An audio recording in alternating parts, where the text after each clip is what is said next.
I am not having a particularly good day. My back is killing me. I've got arthritis in my lower back. And had a really hard time getting it together this morning. So I thought I would talk about the Zen way to have a bad day. So I wanted to share a koan with you.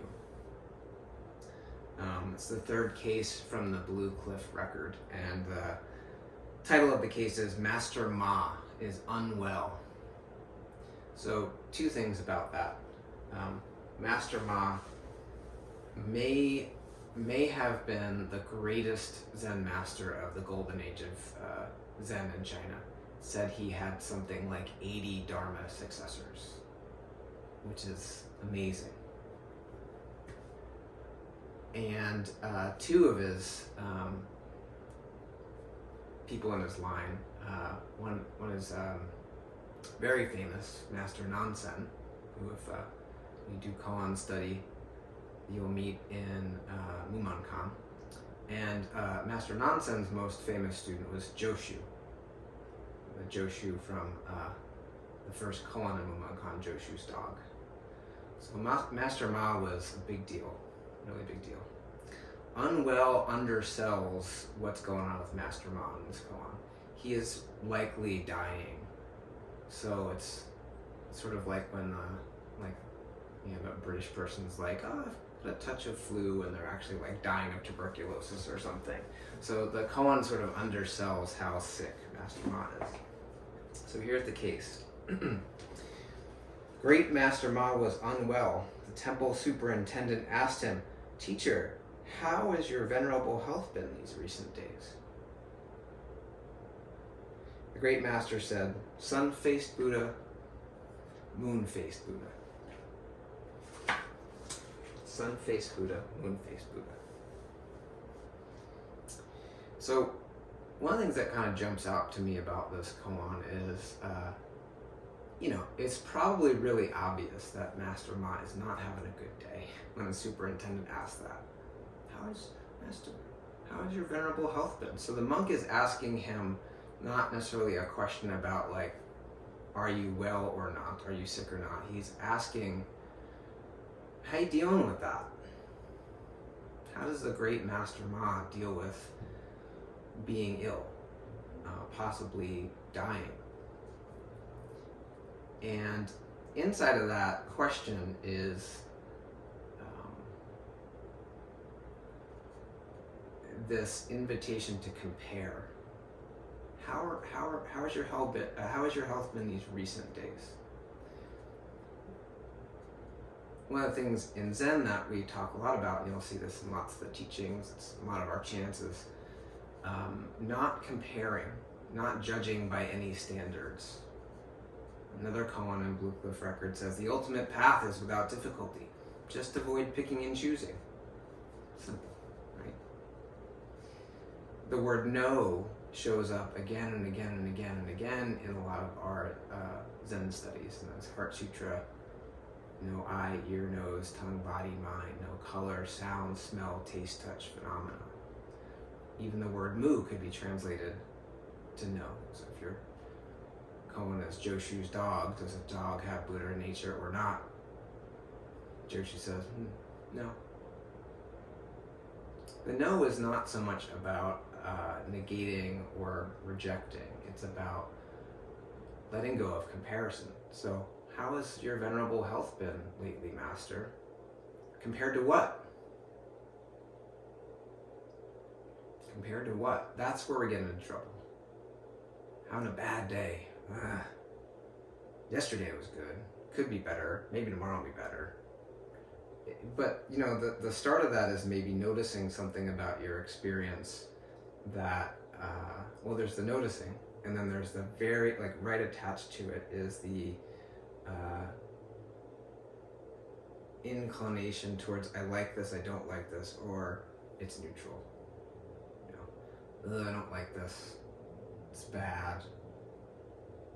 what would be better, and then we start imagining, or, oh, I like this, I don't want to lose it, I want to hold on to it, or this is okay, it's kind of boring, what else can I be getting myself into? I was talking to somebody this past week who was disturbed because they'd noticed lately that this person and their spouse had a child, they're 6 months old, the child, and they had a couple of nights in the past week where, kid was sleeping soundly, and two of them are on opposite ends of the couch, one's reading, the other's on watching TV. Like, it was just, I just feel like we were connecting. And we had a conversation about that, and it was like a really boring night. And I was like, how many boring nights have you had recently? Not many. Stability is boring. It's like, oh no, something's wrong with that. I need to change that. So, the comparison thing is what gets us into trouble. Having arthritic back pain isn't fun. And all of you have your own version of that. Sometimes it's emotional pain.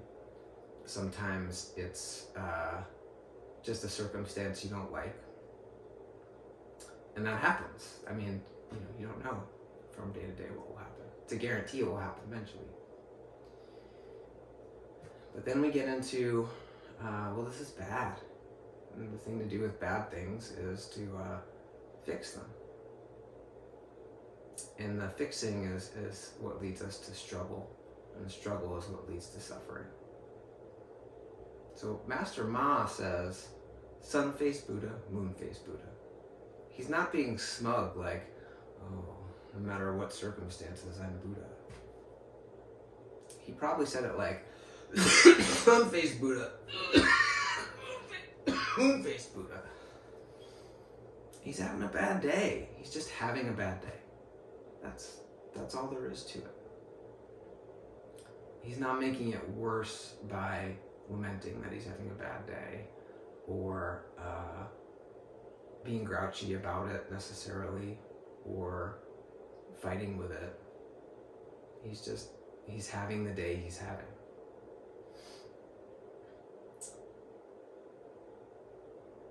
Lots of people find Zen because they're looking for a way to transcend suffering. The whole thing started with Shakyamuni Buddha leaving his life to find a way to escape, not just like deal with, but escape old age, sickness, and death. And he, after years and years and years, gave that up and sat under a tree and decided he was just going to live. That's what this is about. Living exactly the way things are. So, some of you, I think, are beginning precept study soon. And some of you have already received the precepts. And part of our 16 Bodhisattva precepts are something called the Three Pure Precepts. And the 10 grave precepts that follow that are really more fine-grained sort of ways of looking at or applying the Three Pure Precepts. And the Three Pure Precepts are, number one, cease from all evil. Cease from all evil means if there's a thing that you could do, and like doing it deliberately would cause suffering to yourself or others, you notice the inclination to do that, and you make the effort not to. It also means not making things worse if they're already bad. So ceasing from all evil. Well, there's ways that you can probably notice that when you're having a bad day, you make things worse for yourself, and in turn worse for others. So if you can at least practice that precept, cease from all evil, not do things that are going to make it worse, you're already down the path to maybe having a moon-faced Buddha day if you're not feeling so great. Brad Warner, one of my favorite contemporary American Zen teachers, rephrases the first of the Bodhisattva precepts, the 4 vows that we say, not precepts, the 4 vows, as sentient beings are numberless, I vow to save them from myself. Because sometimes it's like that. So the first of the pure precepts can be helpful to us on bad days, ceasing from all evil, not making it worse. The second is do good.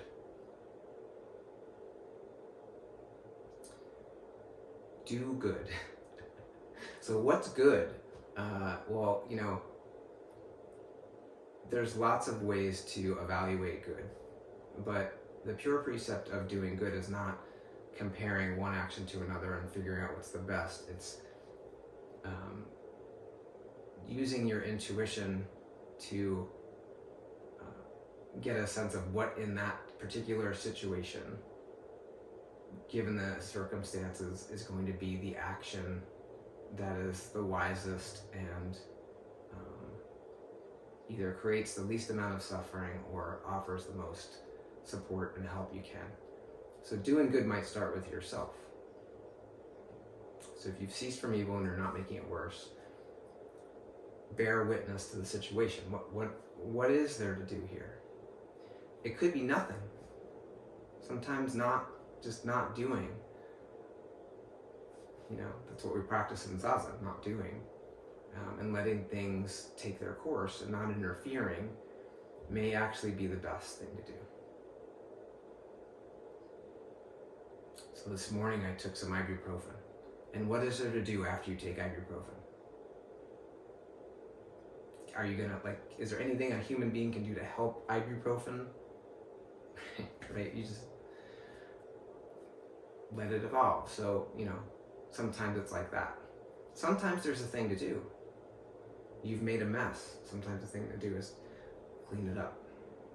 So, cease from all evil, do good. And the third of the pure precepts is do good for others. What is there in that moment that you can, when you sort of notice maybe you're having a bad day, remembering that you don't live sort of in an isolated bubble from the rest of the universe. Your bad day impacts everyone and everything around you, and vice versa. Are there circumstances that are affecting not only you but other people around you? Is the way that you are reacting to your own suffering impacting others? Can you do good for others?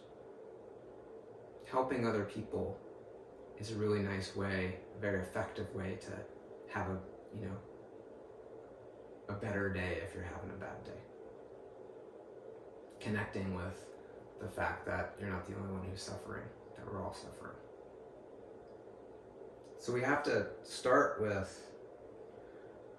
okay, what am I doing in response and reaction to whatever I'm considering, to be a bad day?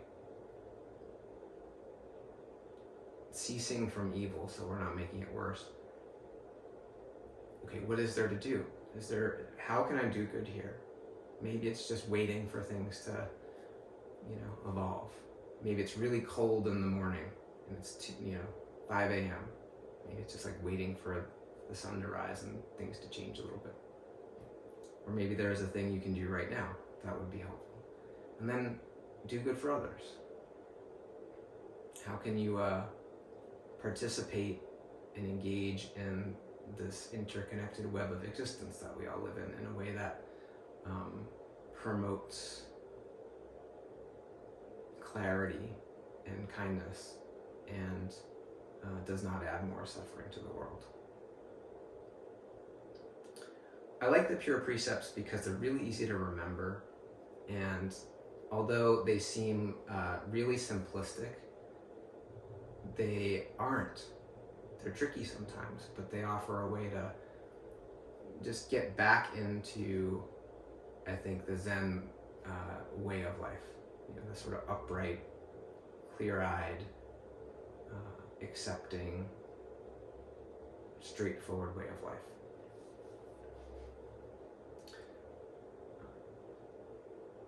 There's another koan that says,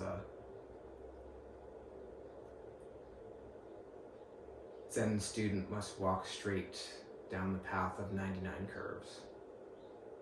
And if you're gonna navigate those curves, it's good to have some sense of direction.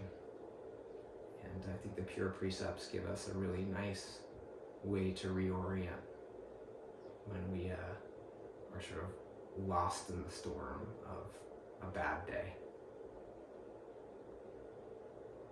Sun-faced Buddha, moon-faced Buddha. So if you're having a bad day, I'm sorry. It gets better. And what a wonderful opportunity to practice. Practice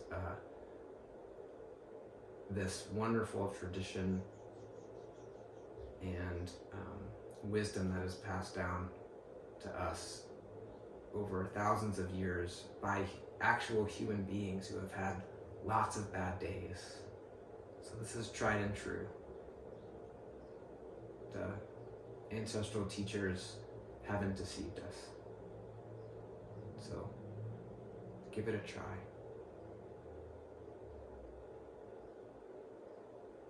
Three Pure Precepts. Ceasing from all evil, doing good, and doing good for others.